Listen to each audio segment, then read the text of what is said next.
नमस्कार दोस्तों, मेरा नाम है प्रभजोत और आप देख रहे हैं A2IT यूट्यूब चैनल। तो स्वागत है आप सभी का AWS के एक और नए ट्यूटोरियल में। तो आज के इस ट्यूटोरियल में मैं बात करने जा रहा हूँ EBL की इक्वल लोड बैलेंसर की, कि कैसे हम मल्टीपल इंस्टांसेस को यूज करके उनमें इक्वल लोड बैलेंसिंग कर सकते हैं और क्या क्या कॉन्फ़िगरेशन रहने वाली है आज के इस वीडियो ट्यूटोरियल में। तो चलिए शुरू करते हैं। तो सबसे पहले मैं क्रिएट करूंगा 2 वेब सर्वर्स को।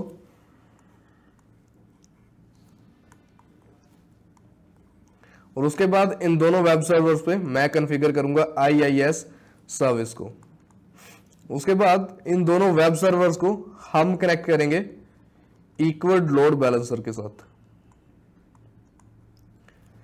देन इक्वल लोड बैलेंसर का DNS हम यूज करेंगे सर्च इंजन के लिए।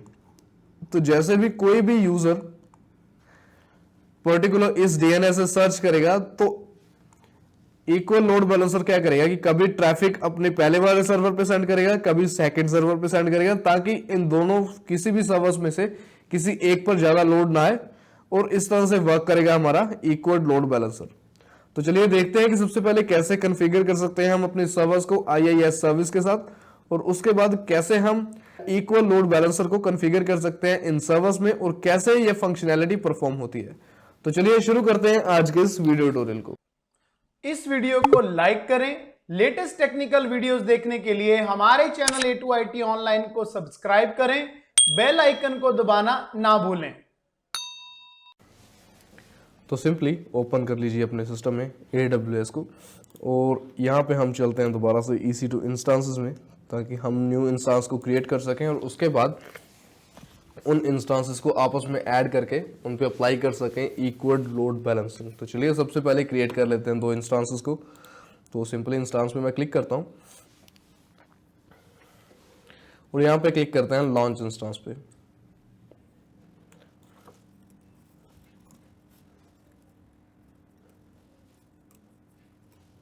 और यहाँ पे सिलेक्ट कर लेते हैं हम कौन से सर्वर को यूज़ करने वाले हैं। तो आज मैं यूज़ करने वाला हूँ विंडोज सर्वर्स को। तो सिंपली विंडोज का जो लेटेस्ट सर्वर इस टाइम यहाँ पे अवेलेबल है 2022, उसी को सिलेक्टेड रहने देते हैं। और उसके बाद नीचे चलते हैं की पेयर्स पे। तो आज यहाँ पे मैं एक न्यू की पेयर बनाने वाला हूँ, जो कि मैं दोनों, या फिर अगर हम एक न्यू इंस्टांस बनाएंगे तो उसके लिए भी उसी की पेयर को यूज़ कर लेंगे। तो मैंने एक न्यू की पेयर के लिए क्रिएट बटन पे क्लिक कर दिया है और हमारा की पेयर जो है वो डाउनलोड हो चुका है। उसके बाद नीचे चलते हैं। तो नीचे यहाँ पे हमारे पास शो हो जाएंगी नेटवर्क सेटिंग्स। तो चलिए एडिट करते हैं नेटवर्क सेटिंग्स को। तो सिंपली मैं क्लिक करता हूँ एडिट पे, और यहाँ पे नीचे चलते हैं सिक्योरिटी ग्रुप में। तो हमें एक न्यू सिक्योरिटी ग्रुप क्रिएट करना है। तो मैं इक्वल लोड बैलेंसिंग के लिए करने वाला हूँ, तो मैं इसको सिंपली लिख देता हूँ वेब सिक्योरिटी, क्योंकि बेसिकली वेब सर्वर के लिए यूज होने वाला है। उसके बाद यहाँ पे डिस्क्रिप्शन आप सेम रहने दे सकते हो, या फिर अपनी रिक्वायरमेंट के अकॉर्डिंग कस्टम डिस्क्रिप्शन को ऐड कर सकते हो। उसके बाद नीचे चलते हैं रूल्स पे। तो यहाँ पे RDP रूल जैसे कि आपको दिख रहा है ये पहले से कॉन्फ़िगर्ड है और सोर्स एनीवेयर हो रखा है। तो हम सिंपली 2 और रूल्स को ऐड करेंगे। फर्स्ट रूल को ऐड करेंगे हम HTTP के लिए, और सेकंड रूल ऐड करेंगे HTTPS के लिए। इनका भी जो सोर्स टाइप है वो हम एनीवेयर ही चूज करेंगे, एनीवेयर, दैट्स इट। बाकी की कॉन्फ़िगरेशन मैं डिफॉल्ट छोड़ने वाला हूँ। तो सिंपली क्लिक करते हैं लॉन्च इंस्टांस पे, और यहाँ पे हमारा जो इंस्टांस है वो क्रिएट होना स्टार्ट हो चुका है। तो चलिए थोड़ी देर वेट कर लेते हैं जब तक ये क्रिएट हो रहा है। और अब वापस चलते हैं इंस्टांसेस पे, और ये हमारा पहला इंस्टांस रेडी हो गया। तो इसी तरह जब तक कि ये पूरा एक्टिव स्टेट में नहीं आ जाता, हम एक और इंस्टांस को क्रिएट कर लेते हैं। इसके लिए भी मैं सेम वेब सर्वर ही यूज करने वाला हूँ, विंडोज। तो नीचे चलते हैं की पेयर पे। तो की पेयर मैंने जो अभी क्रिएट किया है उसी को सिलेक्ट कर लेते हैं, ताकि इसके लिए भी सेम की पेयर हम यूज कर पाए। उसके बाद नेटवर्क पे मैं चलता हूँ simply select existing security group में, और जहाँ पे हमने जो सिक्योरिटी ग्रुप क्रिएट किया है वेब सिक्योरिटी, उसी को सिलेक्ट कर लेते हैं। नीचे बाकी की कॉन्फ़िगरेशन इसकी भी सेम रहने देते हैं और क्लिक करते हैं लॉन्च इंस्टांस पे।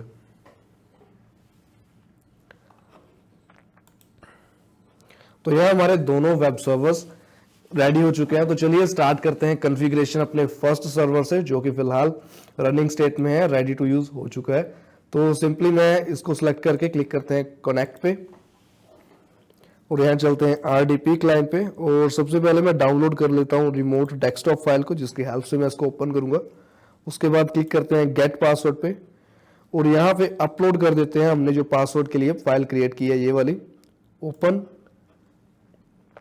और यहाँ पे हमारी फाइल शो हो रही है, तो इसको सिंपली डिक्रिप्ट करके अपने जो पासवर्ड को है उसको रिट्रीव कर लेते हैं। तो मैंने सिंपली डेस्कटॉप पे एक फोल्डर बना रखा है, तो मैं उसमें सेव करने वाला हूँ इन पासवर्ड्स को।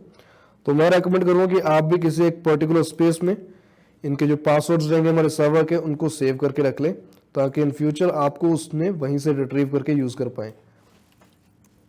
तो ये रहेगा मेरे सर्वर 1 के लिए। तो अब सिंपली क्लिक करता हूँ मैं सर्वर 1 की इस एप्लीकेशन फाइल पे। तो यहाँ पे क्लिक करते हैं कनेक्ट पे, और अब मेंशन कर देते हैं पासवर्ड। और जब तक हमारा ये फर्स्ट इंस्टेंस ओपन हो रहा है, हम सेकंड इंस्टेंस को भी सेम मेथड से ओपन कर लेते हैं। उसके लिए भी मुझे सिंपली जाना है सेकंड इंस्टेंस पे, इसको करना है कनेक्ट, देन RDP क्लाइंट। और अगर जैसे प्रीवियस ट्यूटोरियल्स में हमने कर रखा है कि आप सिंपली पुट्टी सॉफ्टवेयर का इस्तेमाल करके इन दोनों सॉफ्टवेयर को पुट्टी की हेल्प से भी ओपन कर सकते हो। तो यहाँ पे आपको शो हो रहा होगा कि मैंने सेम फाइल ही यूज किया दोनों के लिए। तो मैं सिंपली डिक्रिप्ट करता हूँ, लेकिन पासवर्ड्स इन दोनों के लिए डिफरेंट रहेंगे। जो हमारा फर्स्ट सर्वर है उसके लिए डिफरेंट पासवर्ड शो होगा, हमारे सेकंड सर्वर के लिए डिफरेंट पासवर्ड शो होगा। तो चलिए इसे भी सेव कर देते हैं हमारे डेस्कटॉप में, जो हमारे पास एक फाइल है उसमें। तो सिंपली मैं इसे यहाँ पे सेव कर देता हूँ।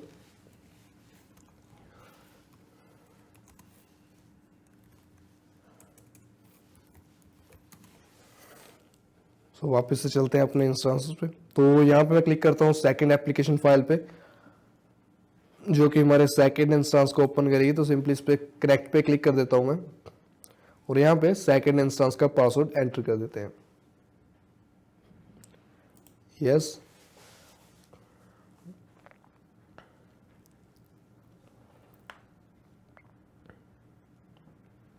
और यहाँ पे हमारा सेकंड इंस्टेंस भी ओपन हो चुका है। तो चलिए अभी कॉन्फ़िगरेशन स्टार्ट करते हैं दोनों इंस्टेंसेस के साथ। तो सिंपली मैं चलता हूँ वापस, इसे फिलहाल मिनिमाइज कर देते हैं। फर्स्ट इंस्टेंस पे क्लिक करता हूँ, यहाँ पे आपको ऊपर नोएम भी शो हो रहेंगे इन दोनों इंस्टेंसेस के। तो मैं सिंपली फर्स्ट इंस्टेंस को ओपन कर चुका हूँ। यहाँ पे चलते हैं स्टार्ट मेन्यू पे, और यहाँ पे सिलेक्ट करते हैं सर्वर मैनेजर, ताकि हम IIS सर्वर को कॉन्फ़िगर कर पाए।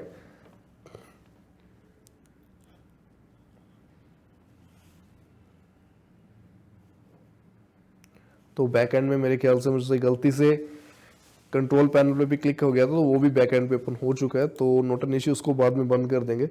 तो सबसे पहले अब हम ऐड करते हैं रूल्स को इसमें। तो मैं सिंपली रूल्स एंड फीचर्स पे क्लिक करता हूं,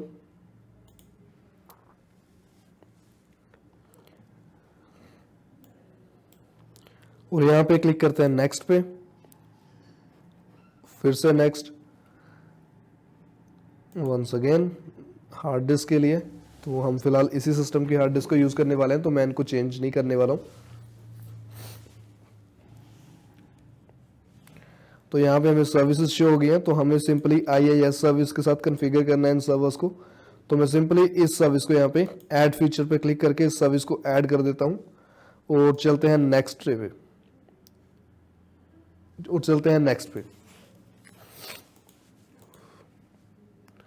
तो यहाँ पे आप अपनी रिक्वायरमेंट के अकॉर्डिंग चाहें तो कस्टम भी सिलेक्ट कर सकते हैं। फॉर एग्जांपल जैसे मैंने HTTP रीडायरेक्शन भी सिलेक्ट कर लिया, तो आप अपनी रिक्वायरमेंट के अकॉर्डिंग यहाँ पे ऑप्शंस जो हैं वो सिलेक्ट कर सकते हैं, जो भी आप इंस्टॉल करना चाहते हैं अपने IIS सर्वर में। तो मैं सिंपली नेक्स्ट पे क्लिक करता हूँ, और यहाँ पे क्लिक करते हैं इंस्टॉल। तो हमारे फर्स्ट सर्वर में ये इंस्टॉलेशन प्रोसेस स्टार्ट हो चुकी है। तो चलिए थोड़ी देर वेट कर लेते हैं जब तक ये इंस्टॉलेशन प्रोसेस फिनिश होती है, देन फिर आगे हम कॉन्फ़िगरेशन करते हैं अपने IIS सर्वर को अपनी कस्टम रिक्वायरमेंट के अकॉर्डिंग।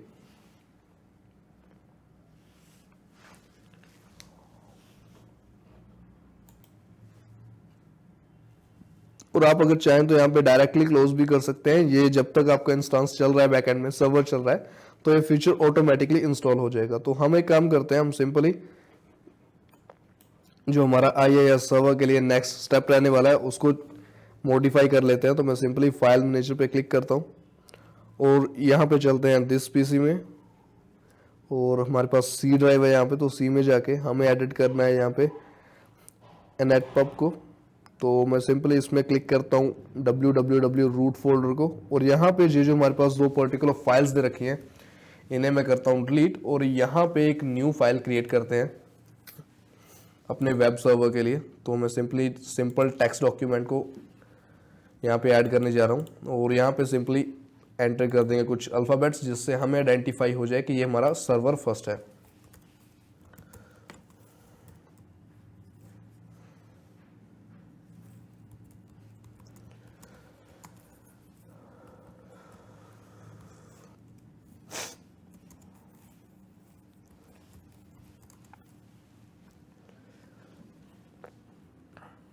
तो अब सेव कर देते हैं इस फाइल को। तो सिंपली क्लिक करता हूँ सेव पे, सेव एज, और यहाँ पे सिलेक्ट कर लेते हैं ऑल फाइल्स, और नेम एंटर करते हैं index.html। याद रखिए अगर आपने नीचे ऑल फाइल सेलेक्ट नहीं कर रखा है तो ये पर्टिकुलर फाइल वर्क नहीं करेगी। तो सिंपली सेव कर देते हैं इस फाइल को और इसे क्लोज कर देते हैं। तो यहाँ पे आपको इंडेक्स के नाम से शो हो रहा होगा। तो इस फाइल को हम कर देते हैं डिलीट, और अगर हम इसे मैक्सिमाइज करें तो यहाँ पे हमारा जो फीचर्स हैं वो प्रॉपरली इंस्टॉल हो चुके हैं। तो सिंपली क्लोज करते हैं, और अगर आप इसे टेस्ट करना चाहते हो तो आप सिंपली इसी पर्टिकुलर सर्वर में ओपन कर सकते हो ब्राउजर को।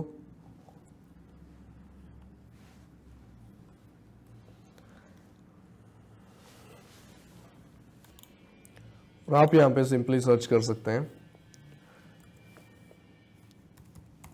Local host.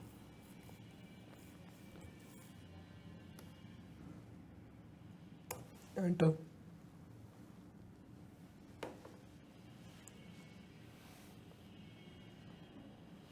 तो हमें यहाँ पे वो एंट्री मिल चुकी है जो हमने कस्टमली ऐड किया है अपने पर्टिकुलर सर्वर में। मतलब कि जब भी हम इस सर्वर को ओपन करेंगे तो हमें कुछ इस तरह की वेबसाइट देखने को मिल जाएगी, बाकी सारा ब्लैंक रहेगा। सिंपली जो हमने टेक्स्ट ऐड किया था वो हमें यहाँ पे डिस्प्ले हो जाएगा। तो इस तरह से हमारा जो फर्स्ट सर्वर है ये कन्फिगर हो चुका है। तो इसी में फिलहाल मिनिमाइज कर देता हूँ, और अब चलते हैं अपने सेकेंड सर्वर पे। तो ये रहा हमारा सेकेंड वेब सर्वर। तो इसमें भी हम सेम प्रोसीजर ही रिपीट करेंगे। तो मैं सिंपली जल्दी से इस प्रोसीजर को फिनिश कर देता हूं।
और यहाँ पे हमारे सेकंड सर्वर की भी कॉन्फ़िगरेशन फिनिश हो चुकी है। तो सिंपली वापस से चलते हैं इंस्टांसेस पे, और हमारे दोनों जो इंस्टांसेस हैं वो दोनों ही कॉन्फ़िगर हो चुके हैं। अब इस लाइन में हम सिंपली क्लिक करते हैं यहाँ पे लोड बैलेंसर पे। तो आपने सिंपली लोड बैलेंसर पे क्लिक करना है,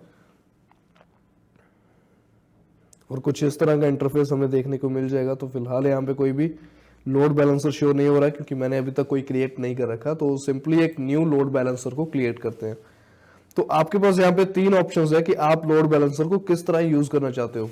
आप चाहते हो कि आपने कोई सर्विस को कॉन्फ़िगर करना है, उसके बाद किसी सर्विस को नेटवर्क सर्विस को यूज करना चाहते हो, या फिर आप एक गेटवे लोड बैलेंसर बनाना चाहते हो। तो आप यहाँ पे चूज कर सकते हो। तो फिलहाल हम सिंपली IIS सर्वर को यूज करने वाले हैं। तो मैं यहाँ पे एप्लीकेशन लोड बैलेंसर पे क्लिक करता हूँ, और फर्स्ट ऑफ ऑल हमें यहाँ पे मेंशन करना होगा अपने लोड बैलेंसर का नेम। तो मैं फिलहाल यहाँ पे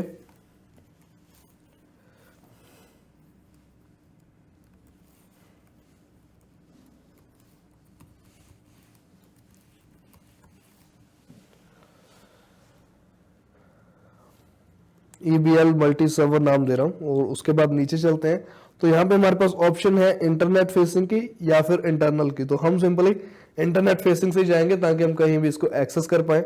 उसके बाद आईपी एड्रेस के पास हमारे पास IPv4 भी ऑप्शन है और उसके बाद ड्यूल स्टैक भी है, मतलब कि अगर हम IPv4 और V6 दोनों पे यूज करना चाहते हो तो आप सेकेंड ऑप्शन पे क्लिक कर सकते हो।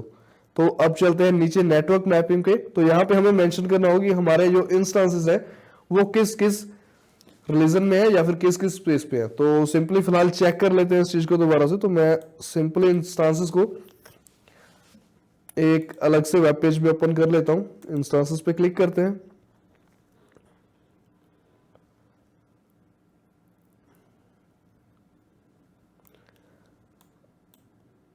और यहाँ पे जैसा ही शो हो रहा है कि ये अभी तो अवेलेबिलिटी जोन 2B में ही है, मतलब कि सेम जो इंस्टांसेस हैं वो दोनों सेम रिलीजन में है। तो मैं सिंपली यहाँ पे एक रिलीजन को सिलेक्ट कर सकता हूँ, USA ईस्ट B2। अगर आप डिफरेंट रिलीजन्स में आपके डोमेन्स हैं तो आप अपनी रिक्वायरमेंट के अकॉर्डिंग डिफरेंट रिलीजन्स भी सिलेक्ट कर सकते हैं। तो उसके बाद नीचे चलते हैं, देन आ जाता है सिक्योरिटी ग्रुप। तो सिक्योरिटी ग्रुप हमने क्रिएट किया था वेब सर्वर के नाम से, उसे ही हम यहाँ के लिए भी सिलेक्ट कर लेते हैं और डिफॉल्ट को हटा देते हैं यहाँ से। उसके बाद नीचे चलते हैं तो यहाँ पे हमें क्रिएट करना पड़ेगा एक टारगेट ग्रुप अपने इस पर्टिकुलर लोड बैलेंसर के लिए। तो मैं सिंपली क्रिएट टारगेट ग्रुप पे क्लिक करता हूं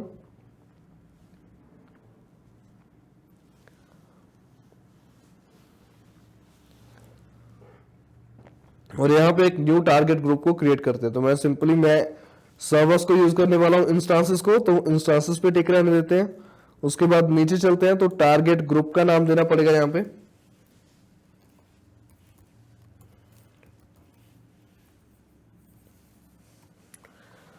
तो मैंने यहाँ पे टारगेट का नाम दे दिया। उसके बाद यहाँ पे प्रोटोकॉल्स बतानी है, तो मैं फिलहाल HTTP ही यूज करने वाला हूँ। तो यहाँ पे 80 नंबर पोर्ट, मतलब कि एक ही प्रोटोकॉल हम यूज करने वाले हैं, तो इसको इस कॉन्फ़िगरेशन को मैं इसी तरह रहने देता हूँ। उसके बाद नीचे चलते हैं हेल्थ चेक पे। तो हमारे यहाँ पे HTTP शो हो रहा है, तो आप HTTP और HTTPS दोनों को सिलेक्ट कर सकते हो। उसके बाद चलते हैं नीचे, तो नीचे हमें कुछ एडवांस हेल्थ चेकिंग सेटिंग्स देखने को मिल जाएंगी।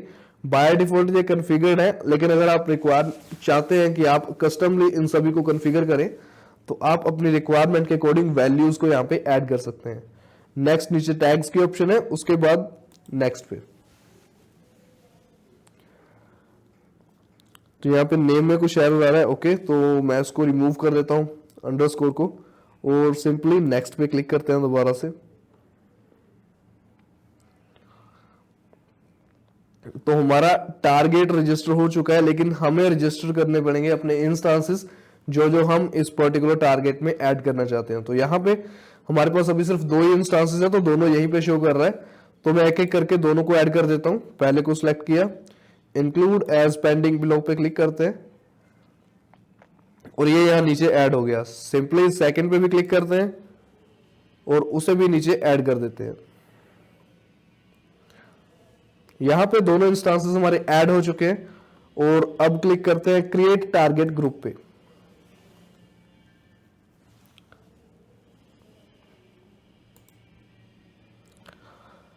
तो यहां पे सर्वर टारगेट नाम से एक हमारे पास टारगेट ग्रुप क्रिएट हो चुका है। तो वापस से चलते हैं हमारे एडिटिंग सेक्शन में और यहां पे जहां पे हमने टारगेट ग्रुप पे न्यू क्रिएट किया है, इसे यहां पे हम ऐड कर देते हैं उस पर्टिकुलर टारगेट ग्रुप को।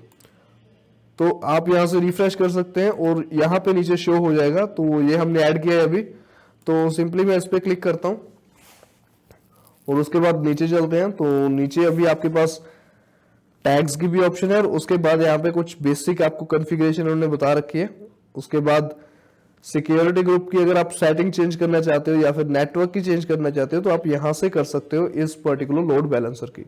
तो मैं सिंपली क्लिक करता हूं क्रिएट लोड बैलेंसर और जैसे ही आप क्रिएट लोड बैलेंसर पे क्लिक करोगे यहाँ पे आपको कुछ इस तरह के पेज देखने को मिल जाएगा। तो यहाँ पे क्लिक करते हैं व्यू लोड बैलेंसर पे। तो यहाँ पे हमें अपना बैलेंसर शो हो रहा है। तो अगर मैं आपको इसे ओपन करके दिखाऊं तो अभी जो कॉन्फ़िगरेशंस हैं वो अभी अंडर प्रोसेस है, तो हमें थोड़ी देर वेट करना पड़ेगा जब तक कि ये प्रोसेसेस फिनिश नहीं हो जाती। जो हमने टारगेट ग्रुप को क्रिएट किया था वो आपको यहाँ पे नीचे शो हो जाएंगे। यहाँ पे लोड बैलेंसर के साथ हमें यहाँ पे टारगेट ग्रुप का ऑप्शन मिलता है, तो आप सिंपली इसे क्लिक करके हमने जो टारगेट ग्रुप को क्रिएट किया है उसे भी ओपन करके देख सकते हैं। और यहाँ पे अभी ये इनिशियलाइज स्टेट में है, तो कुछ देर वेट कर लेते हैं जब तक ये हेल्थ इनका इनिशियल हो नहीं जाती, देन हम यूज करेंगे अपने इन सर्वर्स को। और यहाँ पे इनका हेल्थ स्टेटस जो है वो टिक हो चुका है। इसका मतलब कि हमारे जो दोनों सर्वर्स हैं ये दोनों हेल्थी हैं और दोनों ही वर्क कर सकते हैं। चलिए अब चेक करते हैं इन दोनों को अप्लाई करके या फिर इनको सर्च करके कि क्या हमें ऑप्शंस देखने को मिलती हैं। इस टाइम पे जो हम यूज करने वाले हैं एड्रेस वो इन पर्टिकुलर सर्वर्स का नहीं करेंगे, वो हम करेंगे लोड बैलेंसर का।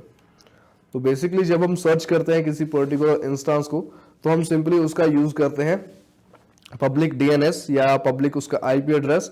तो उस पर्टिकुलर एड्रेस की जगह हम यूज करने वाले हैं अपने लोड बैलेंसर का डीएनएस। तो मैं सिंपली इसे कॉपी कर लेता हूं और चलते हैं यहाँ पे न्यू टैब पे और यहाँ पे पेस्ट कर देते हैं।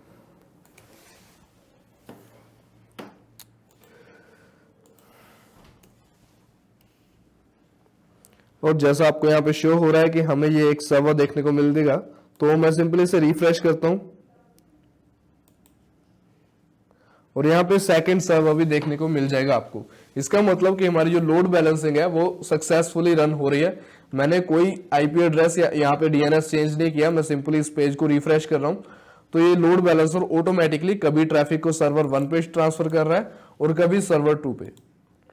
तो इस तरह से आप मल्टीपल सर्वर्स को कॉन्फ़िगर करके उन्हें लोड बैलेंसर के थ्रू उसकी ट्रैफिक्स जो है उन्हें आपस में बांट सकते हो। उसके अलावा आप एक और न्यू सर्वर को भी क्रिएट करके इस पर्टिकुलर लोड बैलेंसर में ऐड करके उसे भी यूज कर सकते हो ट्रैफिक को डिवाइड करने के लिए।